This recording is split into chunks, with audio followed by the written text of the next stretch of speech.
Argent de poche, premier salaire. Dès qu'on reçoit un revenu, une question toute simple se pose.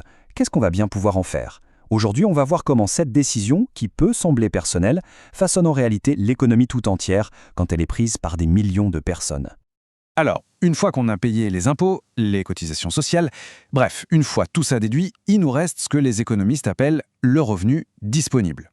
C'est l'argent qu'on peut vraiment utiliser au quotidien. Et la question est là, très concrète. On en fait quoi? C'est vraiment le point de départ de toute notre analyse. Pour y voir plus clair, voici notre parcours. On va d'abord parler du choix fondamental qui s'offre à nous, puis on définira ce que consommer et épargner veulent vraiment dire. Ensuite, on verra ce qui influence nos décisions, l'impact que ça a sur notre pouvoir d'achat, et pour finir, comment nos habitudes ont évolué avec le temps. On attaque donc la première partie, ce fameux choix fondamental. En fait, chaque euro qu'on gagne nous place devant un arbitrage. Un arbitrage entre le présent, c'est-à-dire satisfaire nos envies tout de suite, et le futur, c'est-à-dire mettre cet argent de côté pour plus tard. Et ce grand choix se résume finalement à deux options, et seulement deux. Soit on dépense cet argent immédiatement, c'est ce qu'on appelle la consommation, soit on le garde pour demain. Et ça, c'est l'épargne. L'un est par définition l'inverse de l'autre. Bon, maintenant qu'on a posé les bases, allons voir d'un peu plus près ces deux piliers. C'est important de bien définir la consommation et l'épargne, parce que ce sont des concepts clés pour comprendre comment l'économie fonctionne. Les deux sont en fait les deux faces d'une même pièce. La consommation, c'est assez simple, c'est quand on utilise son revenu pour acheter des biens ou des services. Et donc, par déduction logique, l'épargne, c'est tout simplement la partie du revenu qui n'est pas consommée. Pour mesurer cette tendance à dépenser, les économistes ont un outil avec un nom qui peut paraître un peu compliqué, la propension moyenne à consommer. Mais en réalité, l'idée est très simple. Ça représente juste la part de notre revenu qu'on va dédier à nos dépenses. Pour la calculer, on divise le montant total de la consommation par le montant total du revenu.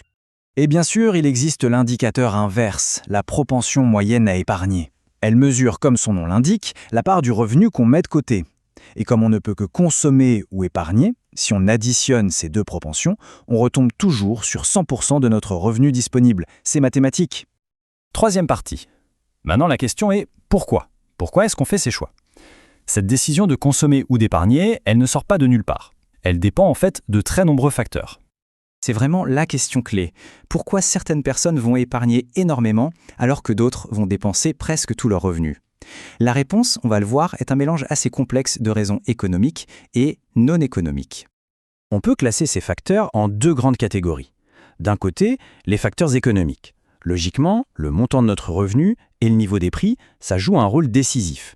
Et de l'autre côté, il y a les facteurs qu'on appelle non économiques. Notre âge, par exemple, la composition de notre famille, mais aussi notre culture, notre milieu social, tout ça influence énormément nos choix.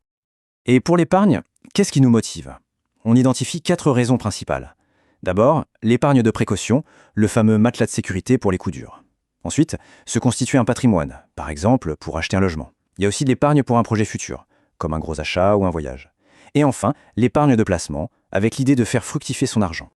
Pour que ce soit un peu plus concret, prenons l'exemple de la France. En 2024, le taux d'épargne des ménages s'élève à 17,7%.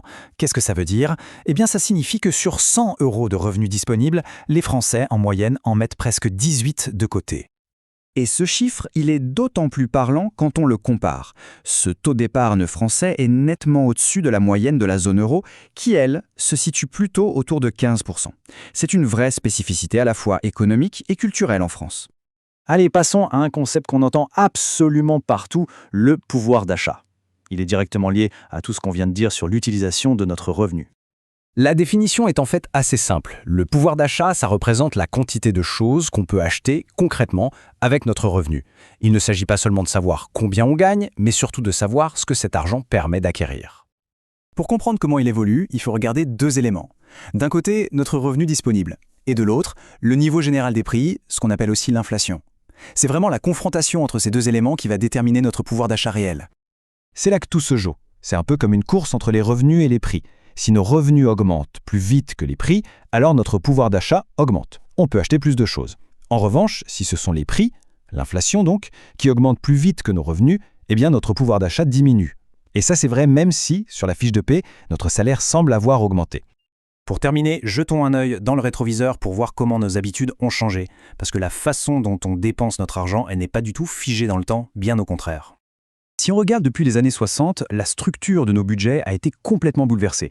La part qu'on allouait aux besoins essentiels comme l'alimentation ou les vêtements a beaucoup baissé. À l'inverse, les dépenses liées au logement, au transport, mais aussi aux loisirs et à la communication ont pris une place de plus en plus importante. Et cette évolution continue de s'accélérer. Aujourd'hui, on voit émerger de nouvelles pratiques comme l'économie collaborative, avec des plateformes de revente ou de covoiturage que tout le monde connaît, et ça modifie encore nos manières de consommer. Tout ça nous amène à une dernière question, une question pour le futur. Avec ces nouveaux modèles économiques, qui sont basés plus sur l'usage que sur la possession, comment est-ce que notre arbitrage fondamental entre consommer et épargner va encore se transformer? C'est une question qui reste totalement ouverte.